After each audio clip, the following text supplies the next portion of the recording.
గత ప్రభుత్వం నుంచి అధికారంతో పాటు మాకు బదిలీ అయిన అప్పులను తప్పులను పారదర్శకంగా చట్టసభలో చర్చకు పెట్టిన ఆ రోజు స్పష్టంగా ప్రభుత్వం ఎఫ్ఆర్బిఎం పరిధిలో కానీ లేకపోతే కార్పొరేషన్ల పరిధిలో కానీ లేకపోతే ప్రభుత్వానికి పనిచేసిన చెల్లించాల్సిన బకాయిలు కానీ అదేవిధంగా ప్రభుత్వ ఉద్యోగస్తులకు చెల్లించాల్సిన రిటైర్మెంట్ బెనిఫిట్స్ కానీ వీటన్నిటిని లెక్కలు కట్టి స్పష్టంగా 8,11,000 కోట్ల రూపాయల అప్పుల భారాన్ని మా మీద మోపినరు.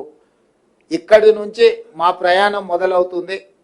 ప్రభుత్వ ఉద్యోగస్తుల యొక్క జీతభత్యాలు, పెన్షన్స్, అదేవిధంగా గత ప్రభుత్వం చేసిన అప్పులకు అసలు మిత్తి చెల్లింపులు, అదేవిధంగా గతంలో కొనసాగుతున్న సంక్షేమ పథకాలు, కొత్తగా మేము ప్రవేశపెట్టిన సంక్షేమ పథకాలు, వీటన్నిటిని కూడా లెక్కలేస్తే ప్రతి నెల 30,000 కోట్ల రూపాయల అవసరం మనకు తేలింది.